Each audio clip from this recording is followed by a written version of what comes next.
Once again, good evening, good afternoon, good morning, wherever you're joining us from. So, I want to start with a very simple question. How many of us here depend on one source of income? How many of us? How many of us? We can just type it in the chat box. And I believe that this Lagos that we are in,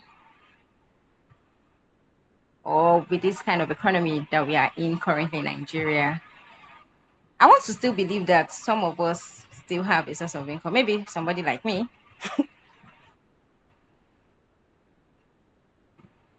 Oh, it's an says she's from Lagos and she's working freely. I do not believe that. Maybe a part of island that is not flooded, but then it's fine.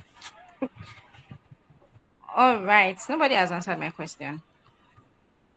So, how many of us here depend on one source of income? All right. For most people, when the salary drops, or when the salary stops, rather, everything stops. But what if you didn't have to depend on your employer alone? What if every month while you're working your 9 to 5, another source of income quietly lands in your account? Like there is this joy, there's this peace of mind that comes with a kind of passive income.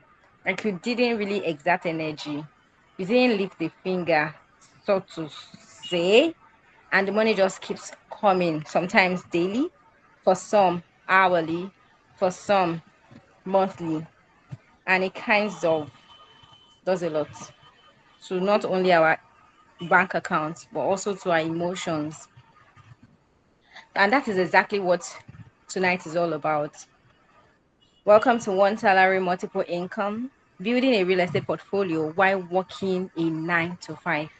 My name is Omalade Shitu and I'll be moderating this evening. I'm the moderator for today's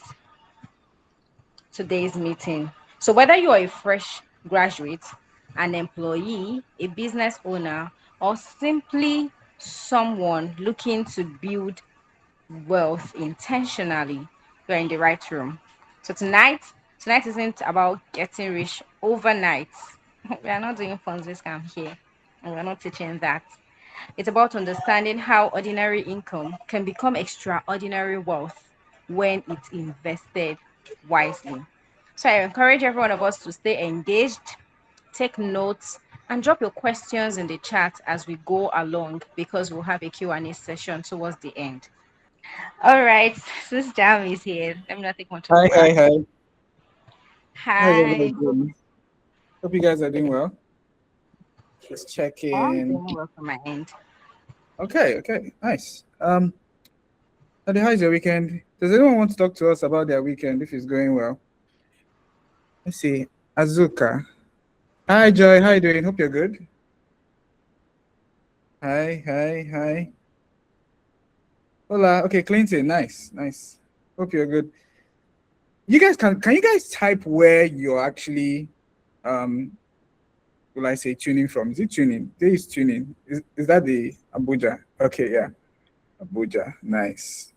Lagos, nice. Okay, nice. I'm in Lagos as well, so yeah, but nice. Okay, lovely. Okay. You can just type in your location, where you're coming from, where you're tuning in from. So, just an overview. I know that Ladi has sort of given like a really good introduction so far. Um, we typically do these sessions every Saturday, continuous, and we've been doing it for I think for the last 1 month. This is our last session this month, and it's very aligned with, in a sense, very aligned with the end of the month, which is salary week for people that earn salary, right?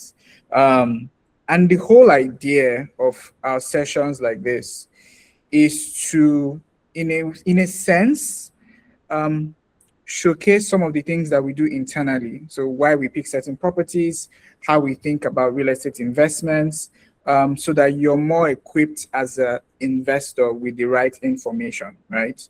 Um, why am I the best person to talk to you about real estate investing? I've been doing this for over a decade. I know Keble has done, close to billions of naira in terms of portfolio management, We've managed tens of units of apartments as well. So we know with different functions of different, investment types that can suit you, regardless of, your income, regardless of your stage in life. And we're going to touch on those components a little bit more, right?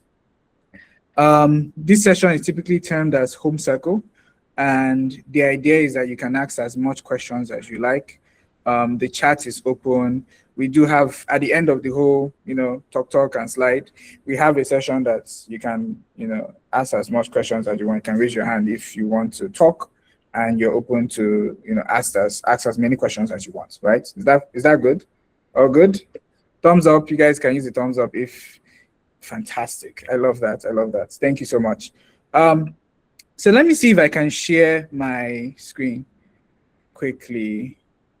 Give me a sec. Please, you guys can take notes as much as you can. This is, I try to make things that we say world class. So whether you're in Lagos, Abuja, Dubai, US, the same principle still applies across board, right? So I think that will be helpful to everybody, so that we have some level of common ground on that front. All good. My weekend is going really well. I've been working all day, so I'm looking forward to, my weekend starts on Sundays actually. So looking forward to Sunday. Let me see if I can. My Saturdays are still part of Fridays. Okay. Let's see. Is this, let me see if it's the, oh, fantastic. Can you guys see this, Lade? I can't see you guys, so Lade, I'll need your voice to guide me. Yes, we can see your screen. Great, great. Thank you so much. So I would assume that this is your first time hearing about Keble and you have no idea what we do and who I am. So I'll just start off from there, right?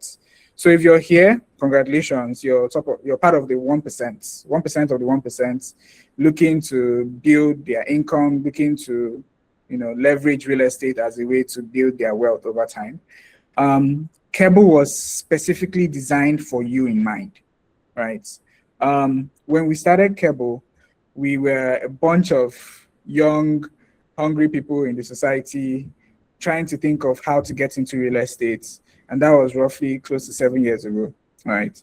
And the whole idea was that I wanted to buy property, and it was quite difficult to get into real estate. It requires tens of millions. For us, our goal is to make sure that real estate is more accessible to every single person.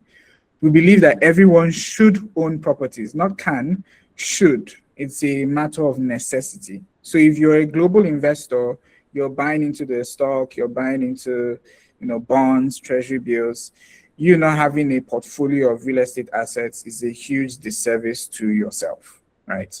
And the reason why it's difficult for people to get into real estate is because primarily real estate is structured in a way that is only meant for, it has high fees, high entry price points, property. When you hear real estate, you hear 200 million, 100 million, 500 million, right? So essentially our job is to make sure that 100 million, 200 million naira assets, that 10 million naira asset, you're able to get your hands on those assets. And as the property grows in value from 10 million to 20 million, whatever stake you have in that property grows by that same level, right? So I think that's the fundamental value that Keble provides, that we allow you to get your hands into some of the world's best strategic assets, right? We have a portfolio that we manage currently, and out of every single person, when we look at the type of customers that are buying property in that particular portfolio, that particular estate, they are HNIs, every single body. Every single one has a portfolio of maybe their liquid of over 200 million, right? So the pool, and we allowed our customers to buy into that asset, right? So as that property is growing, they're essentially participating in a deal that typically would have been cut off from a lot of people. But because this platform exists, we're able to showcase some of these assets to our customers, or to you, right? So I think that's the fundamental. If you don't take anything from the whole English that we're going to speak throughout the whole session, if you take that one out for people that are trying to understand what Keble does, I think that will be valuable as you go along. Yeah? All good? Now, today is going to be talking about one salary, multiple incomes, right? Um, I'm one of those people that would say that, hey, you do not have to start a business, but you definitely have to own one, right? I the way people tend to look at 9 to 5 people as if they are not what do you call it? They used to yab people. You know, have someone I don't know who knows this. There's this guy that sells cars. He's always saying that this car is not for civil servants. Always, always saying, civil servant, this is not for you. Right. So there's this whole stereotype when it comes to civil servants, 9 to 5ers, that they are not wealthy or they cannot become wealthy. And I think that that is very bad. And that's like, imagine if all the civil servants decide not to work in civil service, our government will essentially collapse, right? I was talking to a customer 2 weeks ago, and he's a civil servant. He said, that thank God though that he's able to buy properties that typically he would never even dream of, right? And as those properties tend to grow, you also get to benefit from that.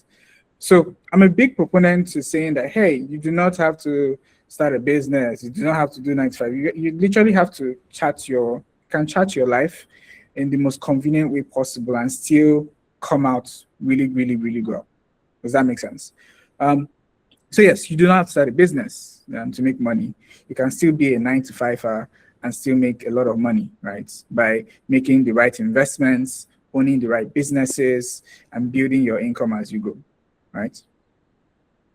Now, your salary should do more than pay bills. I think that when people think of salaries, you have to think about it as, okay, I am working for this, so every single day, the day I stop working, my salary stops.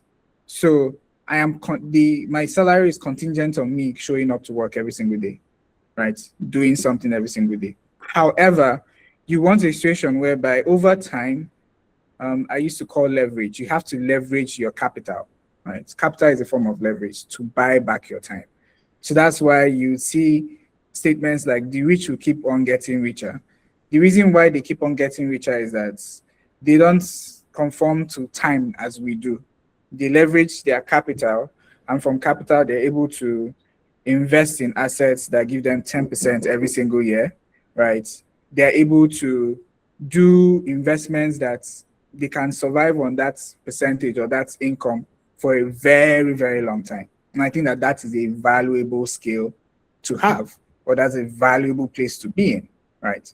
So the goal is to gradually convert part of that income into assets that can generate regular cash flow, right? Produce fixed returns that you can rely on, grow in value over time, and help you own land or a home.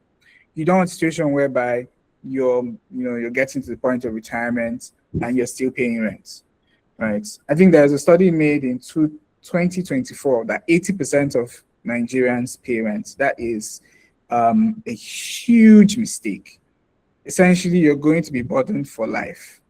So I think one of the unique ways to get to that point or not get to that point is to have a systematic way of allowing your money work for you over time, right? So the journey is like this: your salary here, there is surplus, right, from your salary. You now divert it into assets. Those assets you can decide to liquidate, you can decide to sell off, you can decide to use them as cash flow, and that would allow you to create multiple sides of income that can generate you wealth over time. All right. Some people say that they can also use their assets as leverage, right? So you will see someone say, hey, okay, I've gotten to the point where I've got this land, I have this house, I have stocks, I can use these assets as a leverage to get a loan from the bank and start my business, right? So you're using that to create some level of extra income at the end of the day. Does that make sense? Oh, good. So just a quick activity. I want to know where everyone is at this point in time. What does your current portfolio look like, and which option best describes you? So if you're option A, B, C, D, or E, you can just type it on the chat, right? So I'll get to know, okay, where everybody's at this point in time. The first one is I have not started investing in real estate yet. So if you're part of people that have never touched real estate before, you've never started it before, I think that's A. B is I have one fractional or fixed return investment. So maybe you have an investment that gives you some level of fixed return, and that is fantastic, right? C, I own land, but it does not produce income. So this is people that have a land banking portfolio. So at the end of the day, the goal is that you're probably going to build on it sometime in the future, or you're going to, sell it off at some point, right? D, I have an income producing property. So that is an option whereby you have an asset and it generates income for you over time, through rental income as well. And E is I own different types of real estate assets. So just to know where you guys are in the real estate journey, you can type out from A to E on that front. Let me see. That is anyone typing, just checking. Yeah, we have a number. What's We the have most popular one? Let me be sure. definitely a A, okay. genocide A. I'm So sorry. lots of A's. That is fantastic. That's fine, right? I think the whole point of this conversation is to make sure that you get to, B or a D, right? How do you get to income producing? How do you have more income producing assets? How do you have more investments that generate income for you over time? So I think that's the whole value of it. But thank you so much. Now, before you start investing, right? Typically, we tend to do what we call risk appetite, right? Um, if you go through Keble, you will notice that different options. It's like I consider it like a buffet of real estate opportunities, right? And the reason why we call it the buffet of real estate opportunities is that everybody can be the same. Some people want some huge exits, some huge capital growth over time, right? Some people want some consistent cash flow paid to them. Some people do not want to wake up and say, okay, the portfolio have gone up by 20%, 30%, right?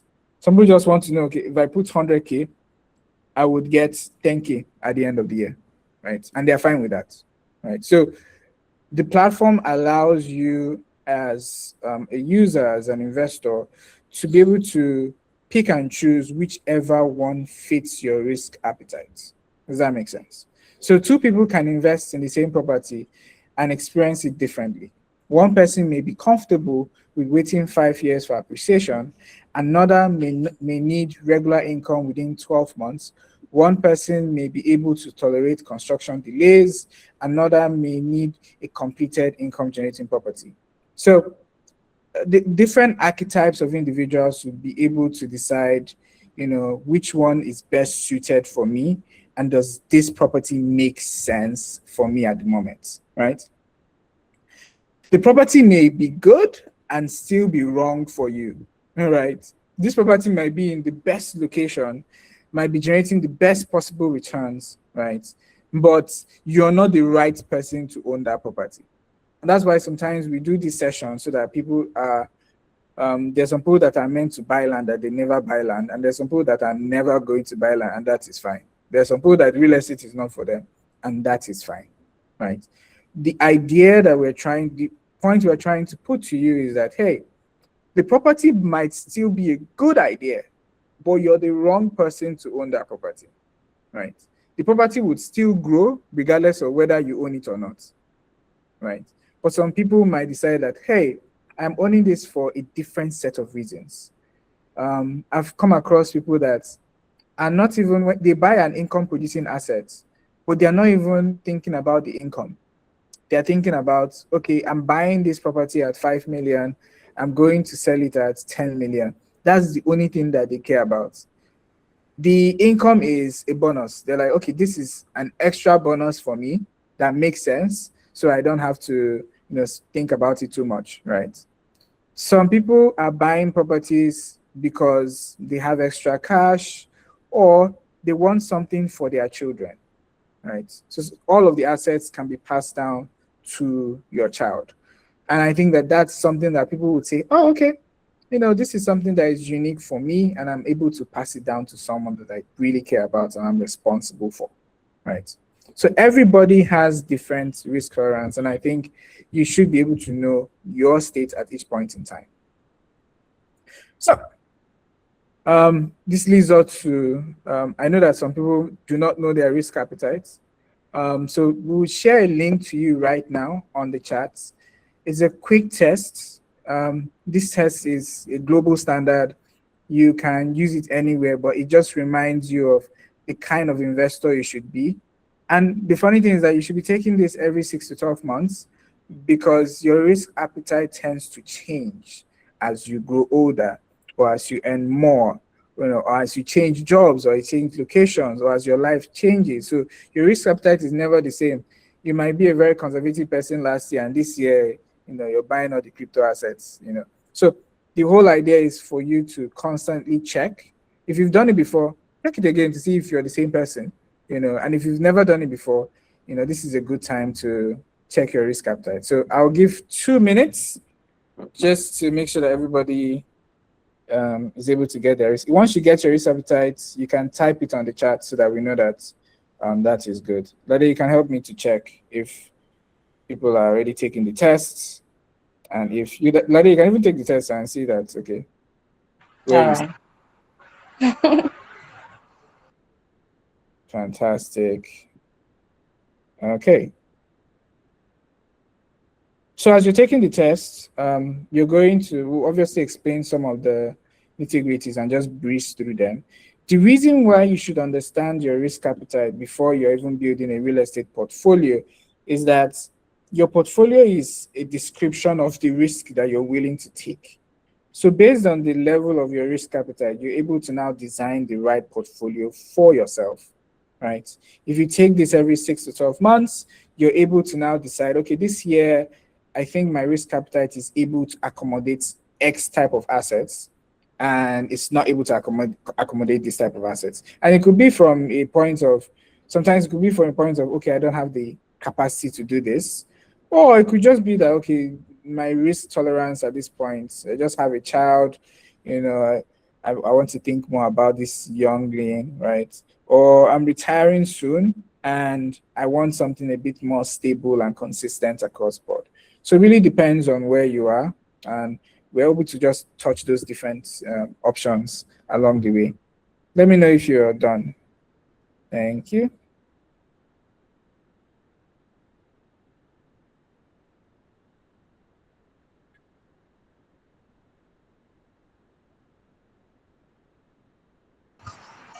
All right. We have someone who dropped. He's okay. Two people already dropped there. Fantastic. What are they? Okay. For the first person, he has core investor, safety Okay. focused and income oriented. That's the result. Then the other person, Clinton, 13 to 17 points, value add investor, that is growth oriented. Okay. Okay. Okay. Fantastic. Okay. So while people are getting their results in, I will just try and explain some of them. We would also share some older videos that we broke down this particular model for people so that if you want to know about your risk appetite and what that means for you, you can always go back to watch the video and it breaks everything down for you, if that makes sense. Yeah, good. So different profiles require different portfolio weights, right? So portfolio weight is basically a combination of different assets all in one particular basket, right? Now, usually places, what do you call it? Stable income producing assets. So sometimes you want a situation whereby you're earning stable income, right? Sometimes you want completed properties. Sometimes you want predictable structures. Sometimes you want assets with lower operational uncertainty, right? I'm going to touch on those things a little bit. But if you're a core plus investor, right, this usually comes with the ideal, you're looking for income generating properties, you're looking for areas where there is a moderate growth, right? You want some level that is an established location in terms of land. You want some level of structured return.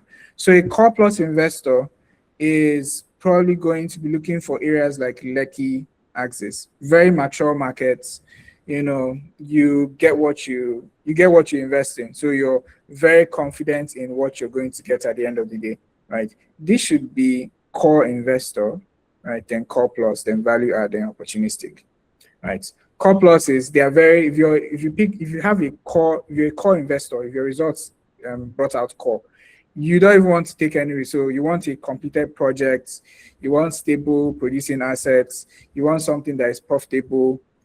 Usually the returns are slightly lower because you're coming in at a point where the property is fully matured.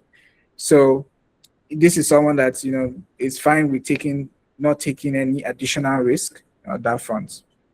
For core plus, they are open to a higher level of risk. So they are looking for more growth opportunities.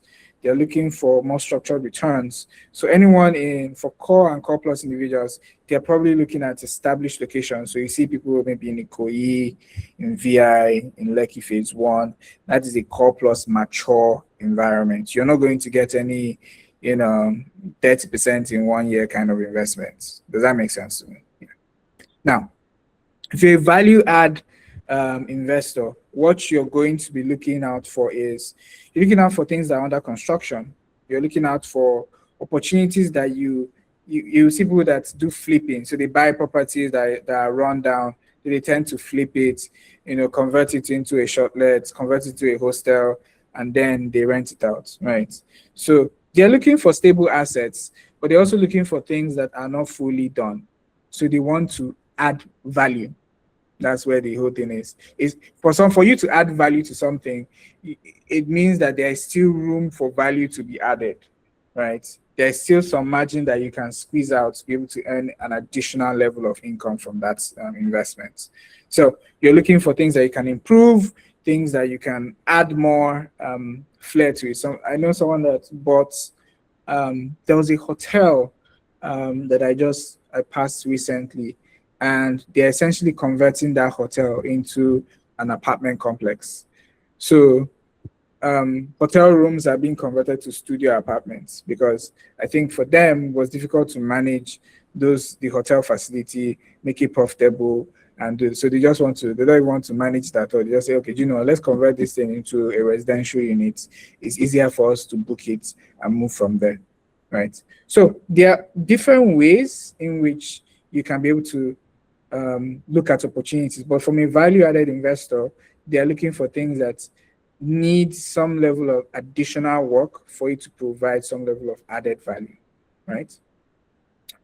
Now, this can be in any location. So you could see things in even Yaba, for example. You could see things even in Lekki Axis. There's a way you can look at the property and you're able to extract value from it and convert it into something way more valuable.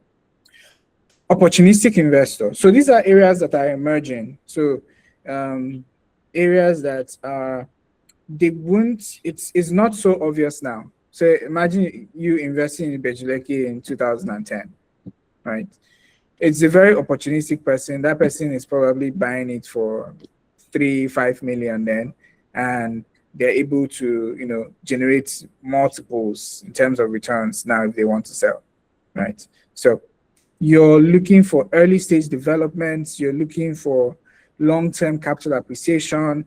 When you're this opportunistic, you're looking for the returns you're looking for is like not of over 10x kind of returns. So how do I convert 500K to 5 million, right? Those are very opportunistic opportunities. They do exist. They're obviously quite risky because if you're converting something from 500K to 5 million, there's a certain level of skill and risk that you have to take to be able to make that possible, right? So already you know that this goes from least risky to most risky, right? Your risk appetite should guide the percentage of your portfolio allocation of your portfolio allocated to each strategy. So if you're going to be a opportunistic investor, right, we have to typically structure a portfolio that makes sense for you, right?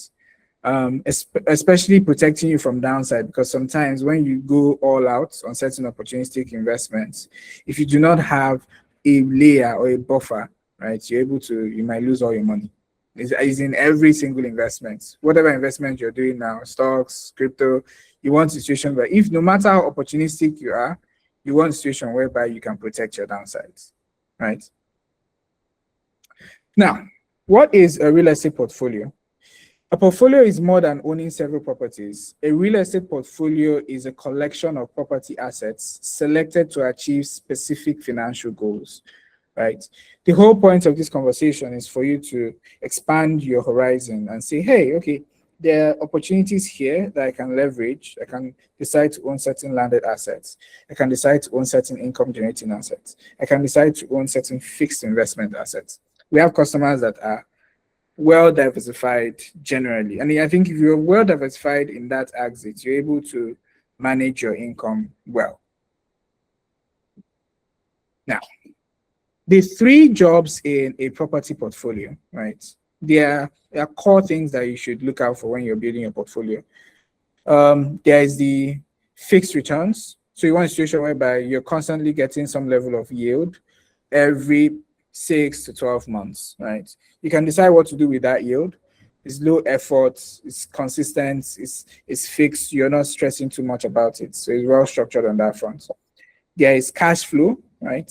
So cash flow is a mixture of you're optimizing for more rental yield, but it also allows you to earn an upside, especially in capital appreciation. So imagine a situation whereby you buy a property today, it's giving you, I don't know, 100,000 naira every single month, right? Let's say you bought it for 5 million. By the end of the year, that 5 million grows to, let's say, 5.5 million.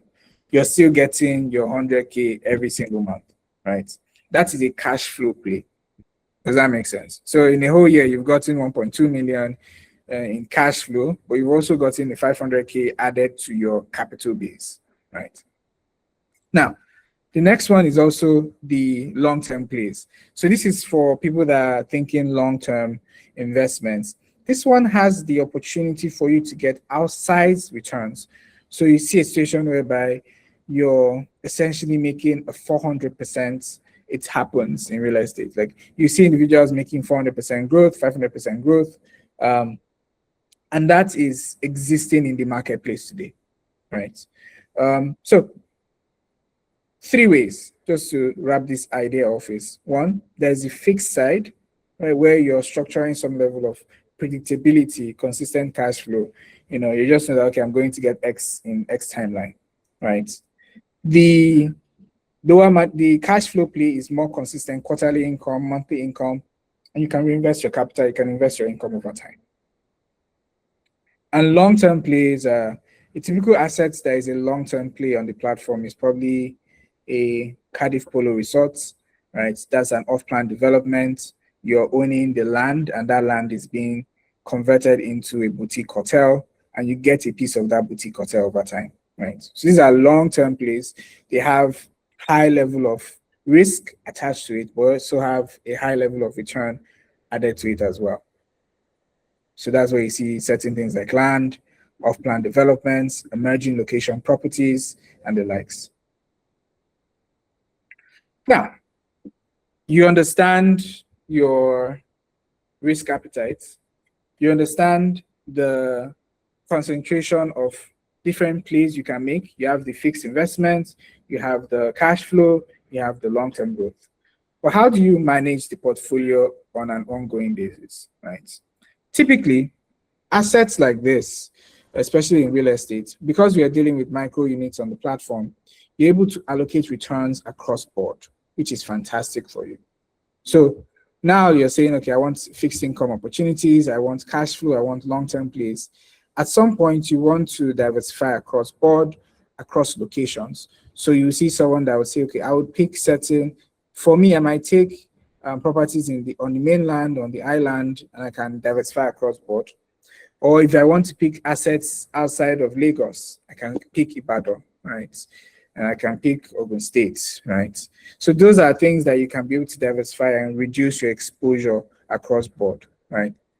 One of the things we tell people, even if you have 100 million, 200 million, right, and you say you want to be an investor in real estate, it always makes sense for you to diversify instead of you being stuck in one singular property. Imagine pumping, 200 million, 300 million into one singular asset, right? That is even risky on its own, right? But imagine that same person saying, okay, I can own 10 different assets on the platform. I'm getting income here, I'm getting income here. If this property is not doing well, this other property is probably going to be doing better. You're able to now earn a completely different set of assets that are yielding income regardless of the location, regardless of what's happening in your life, right? And that is powerful. Monitoring. We do this on the platform. So you get to see your payments, maturity dates, rental income, occupancy rates, the project milestones, the property value over time, and documentation, right? Um, One of the things that people do well is we have over 90% reinvestment rates.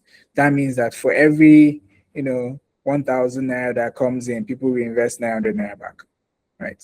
That is powerful because we allows you to compound your income over time, right? People have used their investments to plan trips, plan weddings, relocate, buy a car.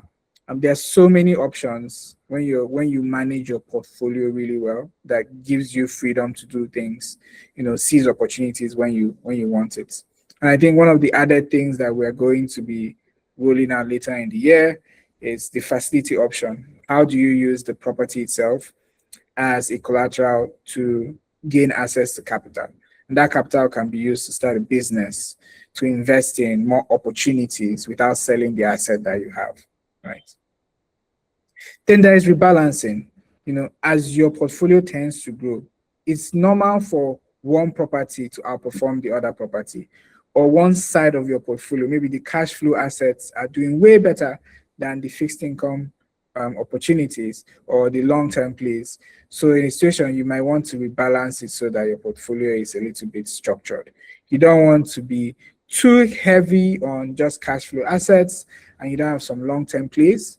You don't want to be too fixated on fixed income returns and you're missing out on, some wins in the cash flow assets. So you want a situation whereby you can manage both across board. Yeah.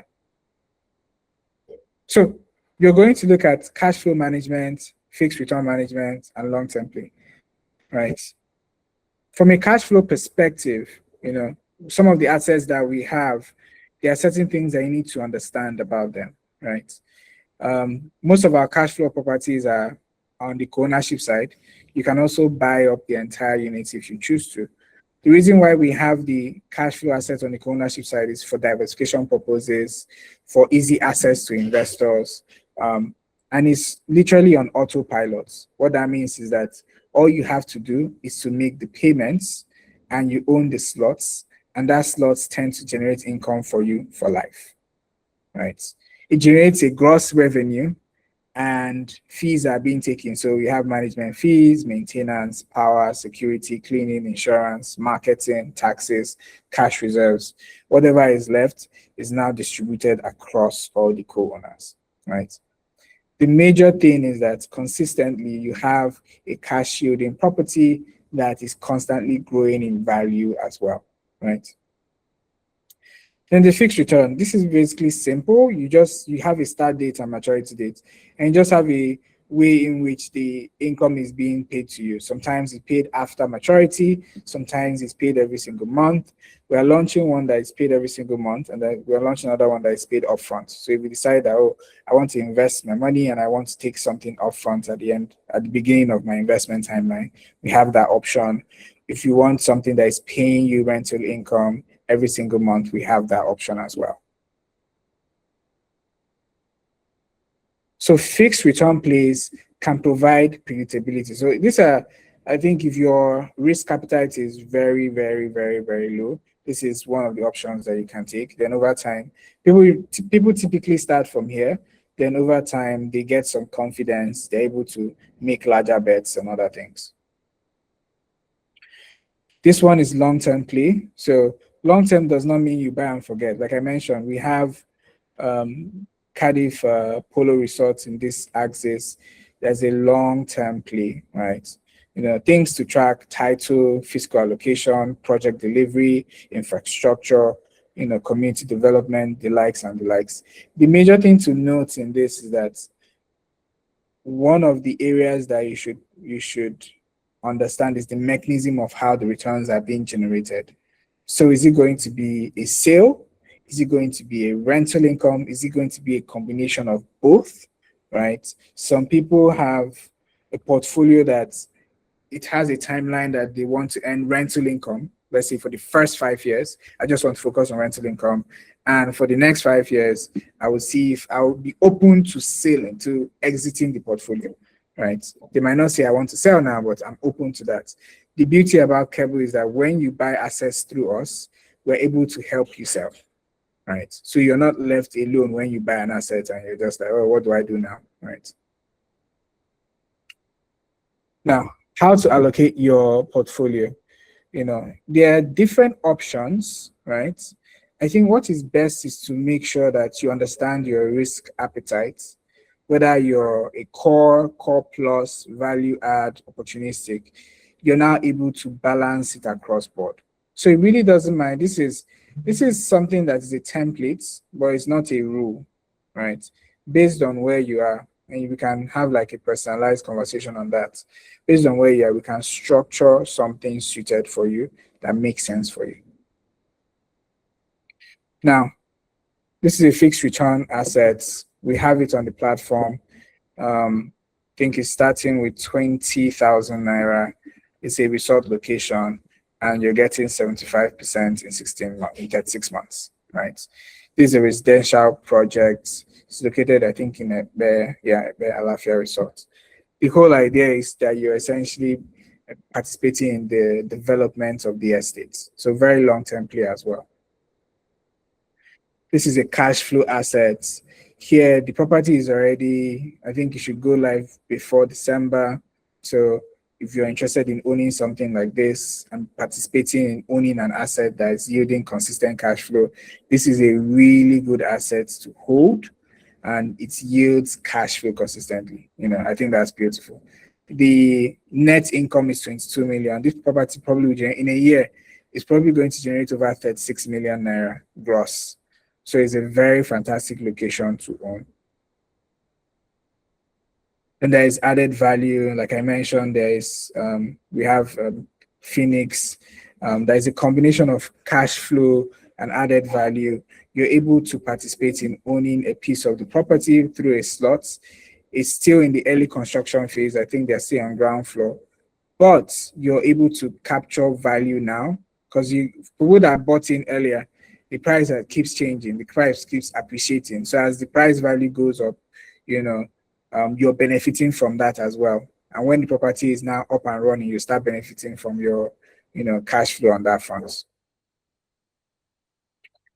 So this long term, so this is where I was mentioning the Cardiff Polo, Cardiff City option, where you're able to buy land and hold for a very long time, or you're able to buy land and that land is being built upon and you can earn from the rental income on that land, right? So if you're interested in any of these opportunities, right, all you have to do is to fill the portfolio interest form. I think it should be on the charts. You want to be sure of whether you're looking out for consistent cash flow. You want to be sure whether you're looking out for long-term plays. You want to be sure of your own risk appetite, right? So that you're able to curate the investment that meets your need. So I think once you fill the form, we're able to curate a proper experience for you based on your current need and your capacity at the moment, right? One thing to take home with you, one salary can build more than one stream of income, right? So I think the beauty about this is that you can leverage the active salary to build an active salary. You can leverage your active income to build a passive income. That's what I meant, right? And I think it's easier from there. You don't have to start a business. You don't have to do anything drastic. You can build your portfolio step by step in an asset that is very stable, in an asset that is predictable, in an asset that yields long-term growth over time. So I think for next steps, you can be able to see the um, capital sessions is down. If you want a personalized conversation on how to build your portfolio, please fill the form. We can help review opportunities based on the portfolio that we have on the platform. Thank you so much for your time. I really appreciate the collaboration that we've had so far. I think the floor is open for questions at the moment, so I'll give it up to Lade. Thank you so much. All right, thank you so much, for that. That's that's insightful. Like everyone is, people are clapping for you. Thank you, thank you, thank you, thank you, thank you. Yeah. All right. This is question Q&A session. We can see a lot of people raise their hands. So okay, two people. So I'll just go straight to it. Okay, You can ask your patience. question. Go ahead. Okay, hi, good evening. Can you hear me? Yes, I can. How are you doing today? I'm very well, thank you. Thank you so So, much. before this what's it called? This webinar, this meeting, I had already like I stumbled on Keble online, and then I went to their website, and everything was really like everything was looking broken down, explanatory and all that. But then I still felt like I'm not ready. So I'm grateful for this webinar, like there's better understanding. At least there's even a form of touch or communications, people that are capable and all that. So I just want to point out that I missed the first slide, the first property option or investment option that you showed. Please, I Mhm. was listening, right? But I didn't know you were sharing your screen, so I don't know if you can share it again. I feel like I'm Yeah. more interested in that one. Please. Okay. Which That's particular one just what I exactly? wanted. Just checking. The first one about 20,000 naira. So I heard the one Okay, about fantastic. 20,000 naira monthly. Yes, yes. Yeah. Let So if you me can display, see. maybe I can screenshot it and then I'll consider that. That's just what I wanted to point out. Thank you. Okay. So this particular one, you can take a screenshot of that. It's available on the app. I think I don't know if it should be closing next week. But new options will probably kick off from next week as well. But this is available right now on the app. So yeah, let me allow you to take a picture. Ready? All good. Can allow the next Yes. person. All right, thank you. All right, so Olawale Abiodun, please go ahead with your question. Thank you. Hi everyone. Thanks Yeah. for the updates and the awareness. Very insightful, um, very brilliant.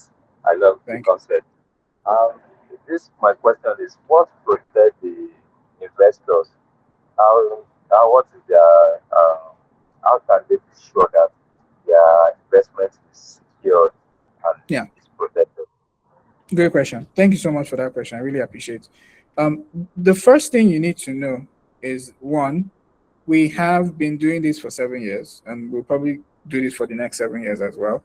But I think one of the things that we're really good at is real estate. If you notice, everything on the platform is real estate. The reason why we are fixated on that option as a unique asset class to have is that it's the only one that you can actually hold on to. Land doesn't wake up in the morning and disappear. I was having a conversation with an elderly man. So he was telling me something around that there is this stock he bought. He bought a stock a while back, and he went to the broker to say, "Oh, I've not been receiving dividends from this stock. Oh. What happened to it?" Essentially, they told him that that company does not exist anymore. It's gone. Just there's he can't even buy more of it. Then he needs to go to another broker to go and see, whatever is left of the company if they've paid him and move from there. And it just got me thinking that actually, like companies, like all of these stock markets, and I'm not saying that it's bad to invest in stocks. You should own stocks, right? You should have a diversified portfolio. But it's actually a huge disservice to not have real estate because that one is physical. We have sites in almost every single location, right? I could take you to Alafia Resorts. It exists. Cardiff City, the land is there. Cardiff Polo, the land is there, right? There are documentations to back the ownership of those lands. We do background checks to check on encumbrances, title checks as well. So once legal is settled on most of these acquisitions, a lot of these things are very physical and tangible. But one of the things that we do for people that buy into the income generating assets, so properties that generate multiple rental income over time, is that you don't just buy the ownership and wait and just be receiving rental income. We have complimentary free nights as a utility when you buy certain properties. So what that means is that when you buy some properties on Keble, you have free nights to go and sleep in those places. You can use it. Sometimes it's one night per year, sometimes it's 5, sometimes it's 10, right? Depending on the asset that you're buying. So what that does is that it adds an extra layer of, this is a tangible thing that I'm owning. I'm not just doing something over the app, and I'm getting returns from it. The other thing that we do really well is insurance packages. So if you've been here long enough, we partner with AXA Mansa to make sure that when there is a fire outbreak, when there are issues with flooding, theft, the asset is being protected across board, and that maintains some level of, continuancy, over a given period of time. So you're not worried about, oh, if this happens, what happens then? We have that covered. It's a very expensive insurance package, but it protects everybody from downside of anything happening on that property, right? And I think the last layer is we are very picky with the assets that we onboard on our platform. One of the things that we tend to do really well is to pick the developer. Then from the developer, we do not pick assets that the developer is just starting off newly. So a typical example would be if a developer is really good at building properties on the island, right? And he's starting his first mainland project. We will not even touch the first mainland project until he has built his second mainland project or his third mainland project. Because most often than not, the first ever project someone is doing has an underlying risk attached to it. There might be, and it's not his fault, to be honest. They're just things that he probably would have not planned for because he has never done it yet, right? So that underlying layer of saying, okay, we are trusting developers, but we're not just trusting them blindly. We have a Dubai property right now, and it's the fourth version of that Dubai property that is available on Keble. The first version is sold out, second version sold out, third version sold out. It's the fourth version that is now available. It just shows that it gives us, at least as Keble, it gives us the confidence to say, this project they've done a similar project like this 3 times. Those 3 times it has been sold out. People right now are living in those assets as of today. This is the fourth version. They know how to do this really well, obviously, right? And that helps with creating some level of certainty across all the portfolios that we manage on our platform. I hope that makes sense. Thank you, thank you. Fantastic. Hello, Decent. But while we're waiting for Decent, I think Clinton typed on the chat, so we Yeah, I can read think I'll that. go ahead with that. Yeah. All right, Quincy says, thank you for the presentation. So I want to ask for land on Keble that is sole ownership, after purchase. Does Keble have a hand to manage the land or do anything with the land? Or once you purchase the land, you're in full control.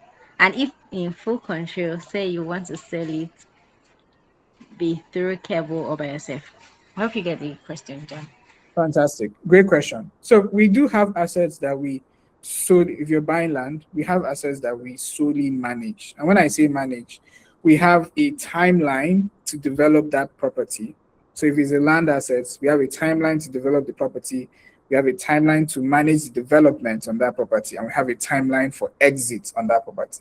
So essentially, you're outsourcing your stress to us. And I think the only landed asset that we have that right now at scale is the Cardiff Polo Resort, right? So that's the one that we have that.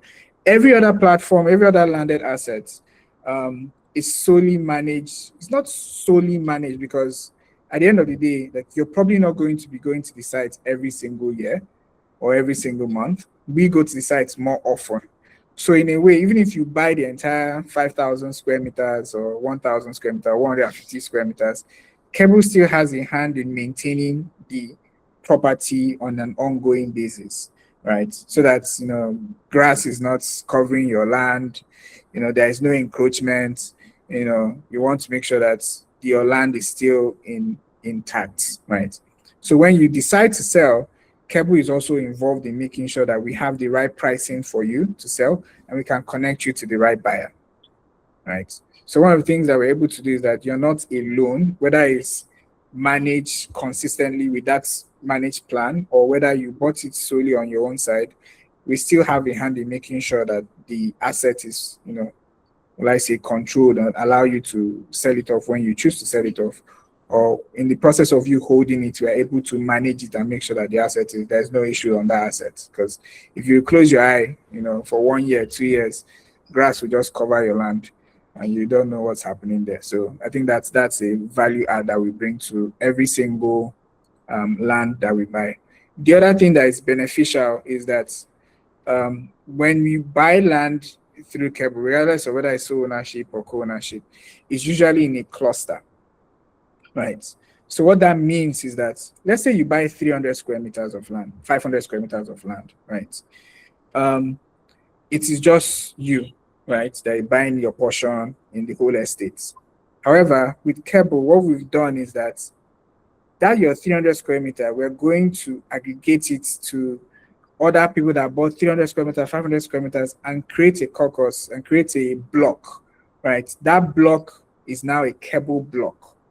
What that does is that it protects all the landowners from being moved around anywhere else, right? So you hear things like, oh, this developer have moved me to the back, or that, I don't know where, maybe your 500 square meter, 300 square meter is nothing, to be fair, in a plot in a estate that has 12,000 plots, right?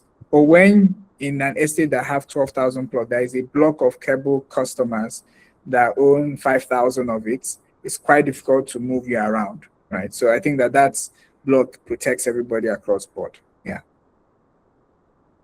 I hope that helps, Clinton. Yeah. Yes, it says all right. Thank you. Makes sense. Yeah. Good, good, good. All right. Okay, Decent, I think you're back now. You can go ahead with your question. All right. Okay. Uh, Good evening, everyone. Good evening, sir. How are you doing today? Um, it's fine. Thank you so much. Well done, sir. The question. I've actually been following up Cable, and it's a nice one. So, I've been kind of concerned about something. Uh, I know I'm into, what do you call it, stocks. You Yes. know, I hold stocks and other investment instruments. Yeah. So we know about SEC, like the Securities and Exchange Commission, when it comes to stocks, Yes. and other financial agencies or fund managers, Yes. that make us have that sense of confidence that we are not just moving our money to an individual Yes. that is a manager.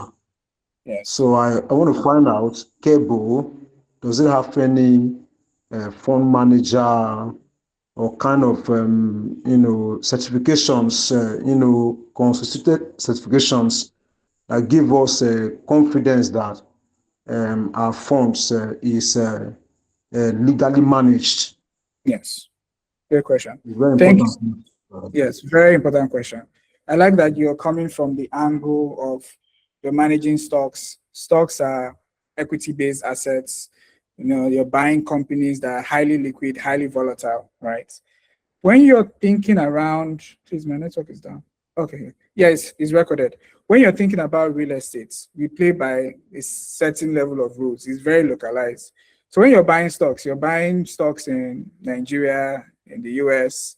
When you're buying real estate, you're sort of governed by the rule of that state, if that makes sense. So if you know, according to Land Use Act, the all lands belong to the governor of that state.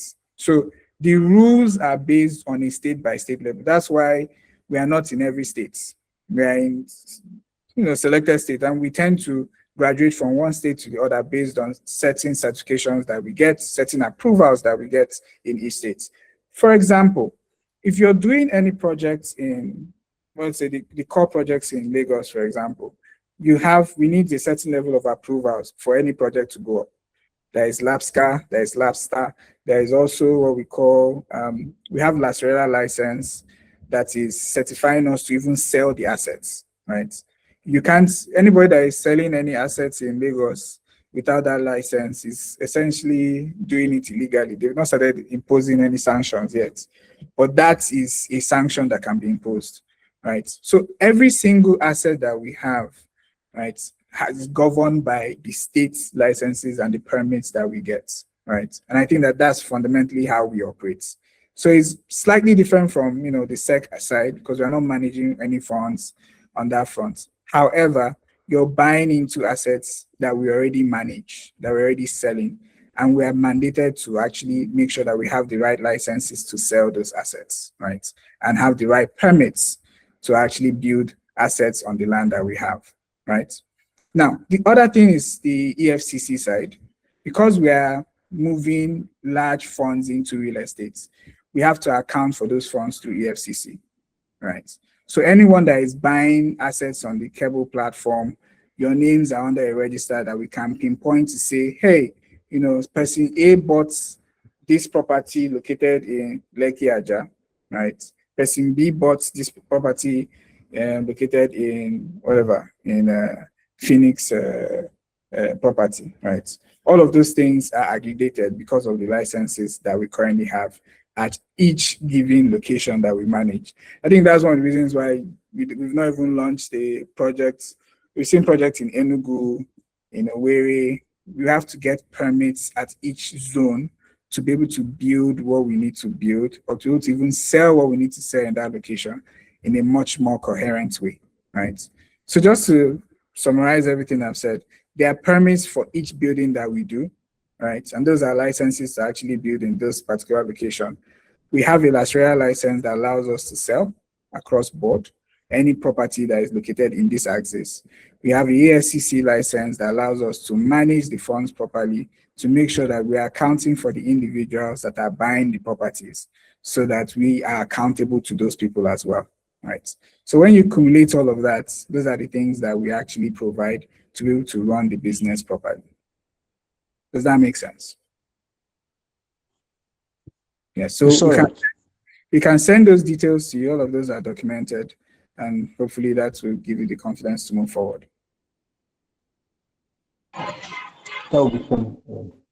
Awesome. All right, thank you, John.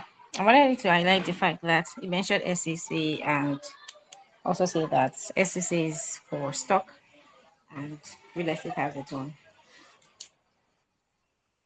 Someone asked a question on the chats.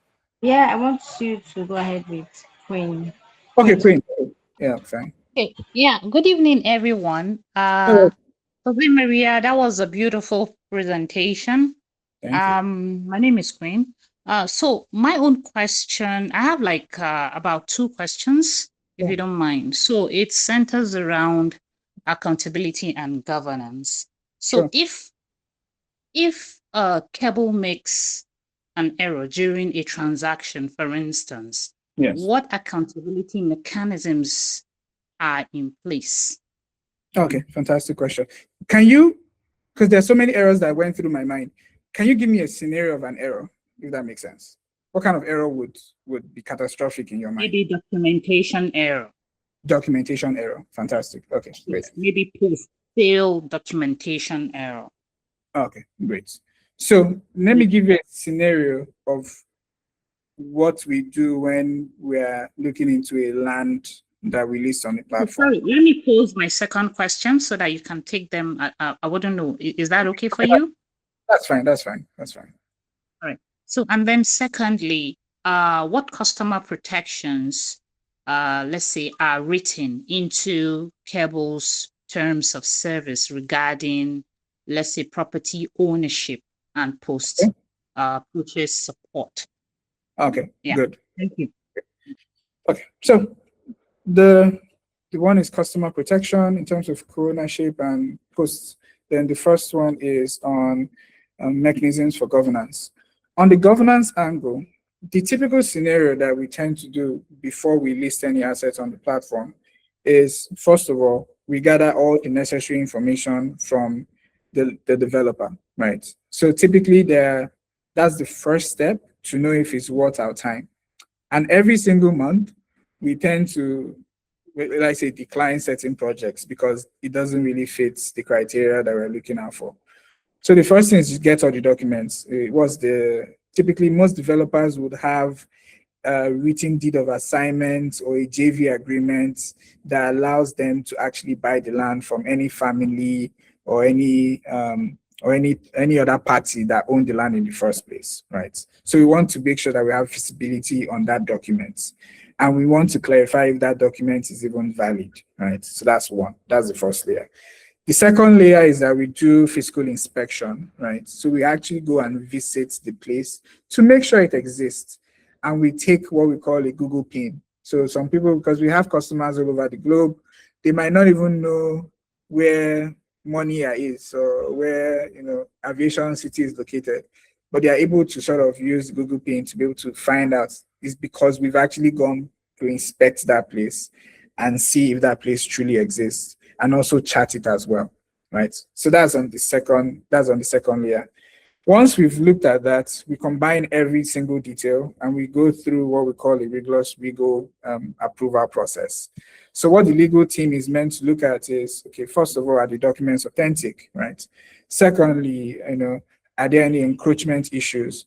Typically, we want the developer to provide a certification from the Lands and Bureau, from Ministry of Lands and Bureau.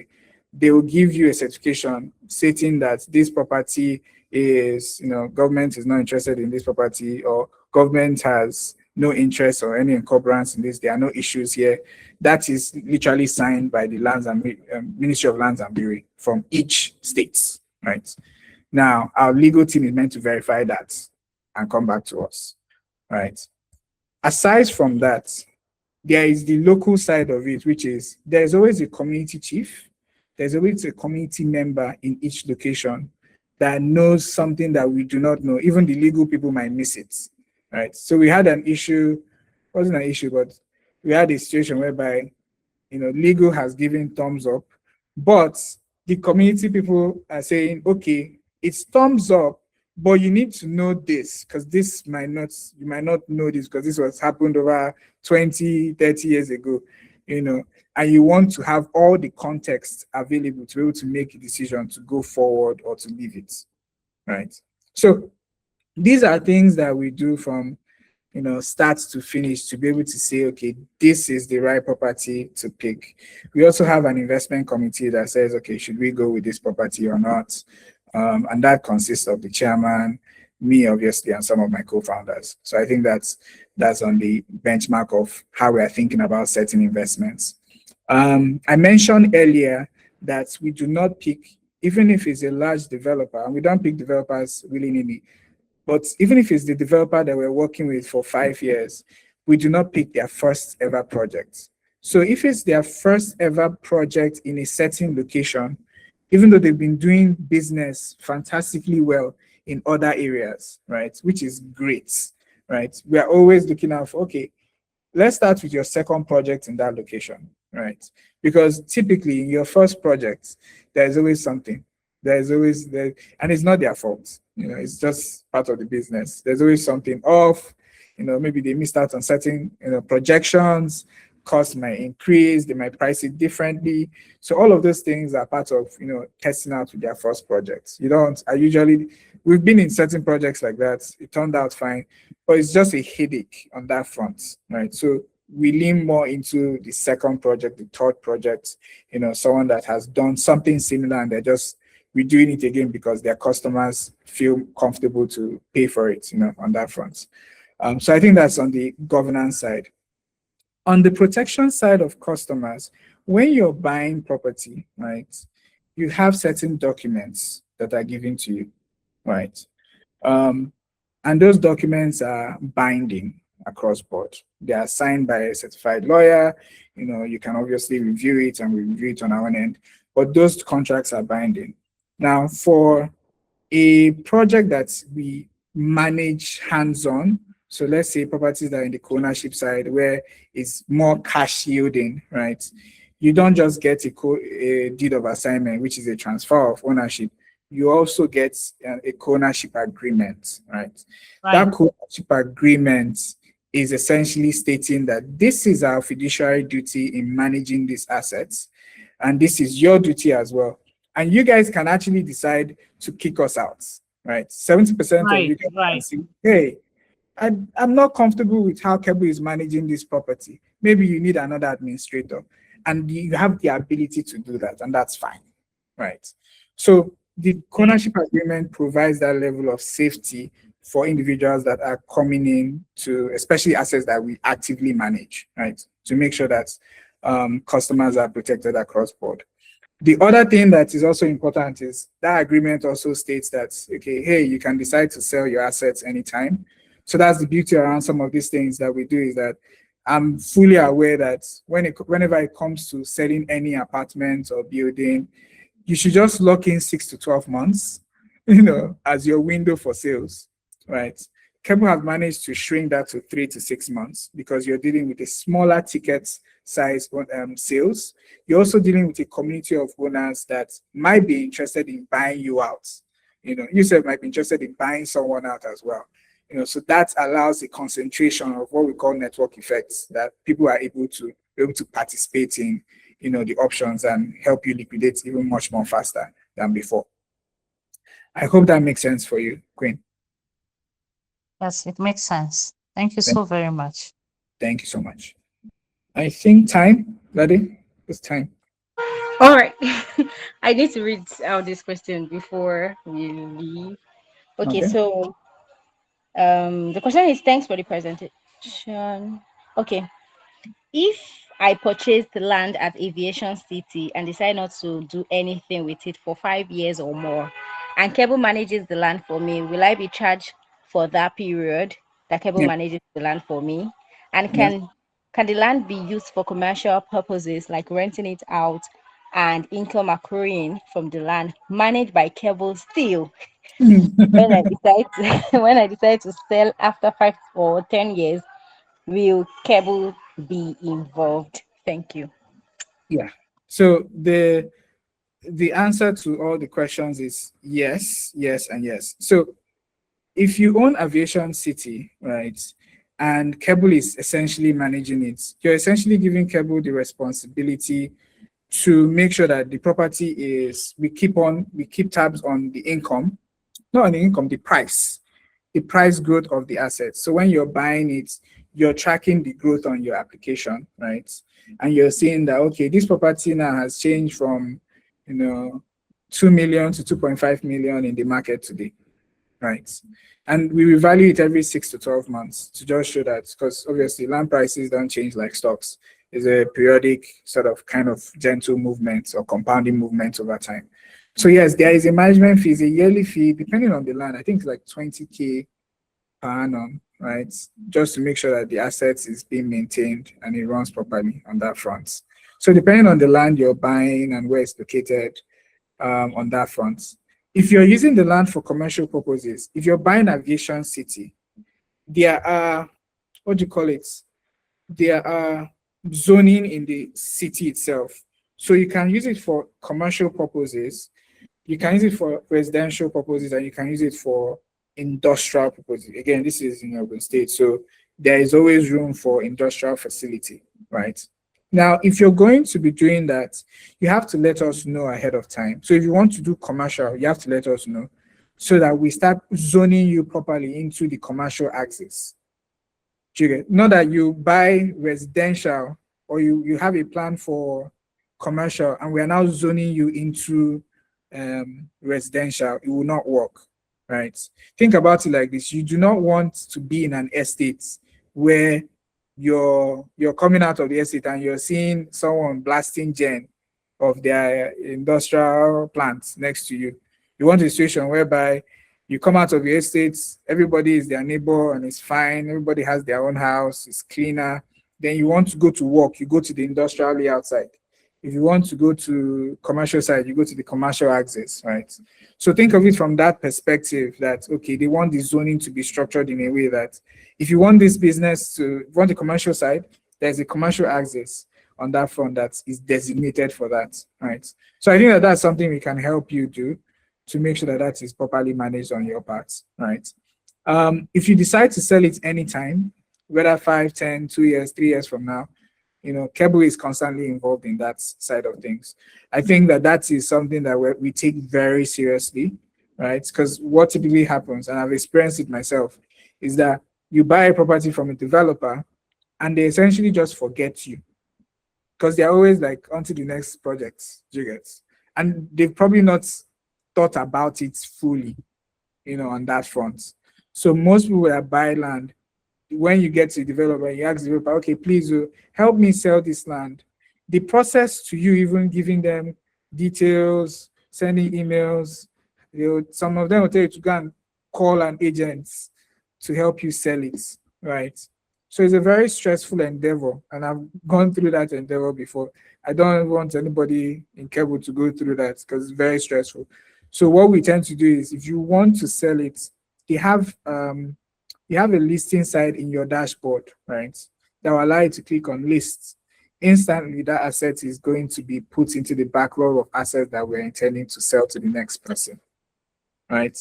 So I think that that is the value that comes, that we're going to be involved in the process of, how you're buying and how you're selling and why you're managing it. So it's easier for everybody across board.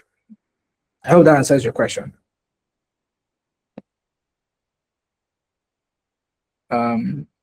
I hope I got the name Pause. Yeah, Ladi, just checking. Yeah, he said he does. Oh, okay, great. Okay, fantastic. Thank you. Someone said, okay, the link for the community. Yeah, there's a link down for, let me see. Yeah, there's a link. Steph, you can post the link down so that he can share the link to his friend. But I think that's all the questions. Thank you so much, guys, for asking your questions. The point of this is, again, to ask as much questions as you can, and we're able to provide as much clarity as we can. So, and we'll continue to do this regularly so that people that are trying to understand real estate better, trying to understand Keble better, will have an avenue to actually, we'll have a forum like this to actually, ask the questions that matter to them. So thank you again for the time for everyone. Thanks so much. Ladi, over to you. All right, thank you all for joining. We believe that your questions we will answered. Please do follow us on our social media platform on Instagram, TikTok, X, everywhere. We are there. And also, if you'd like to join our WhatsApp community where we have conversation, where you can always drop your questions at any point in time, please do join us on our WhatsApp community. The link has been shared already. Also, for those who joined late or those who need access to the recording, please note that all our meetings are usually recorded and they're on our YouTube channel. So you can go there to access it. For this one, by next week, it will be on the platform. And if you missed that of last week or the previous week, you can also access all that on our YouTube channel. So thank you once again for joining. Thank you for your time. We really appreciate that. See you at the next home circle. Thank you.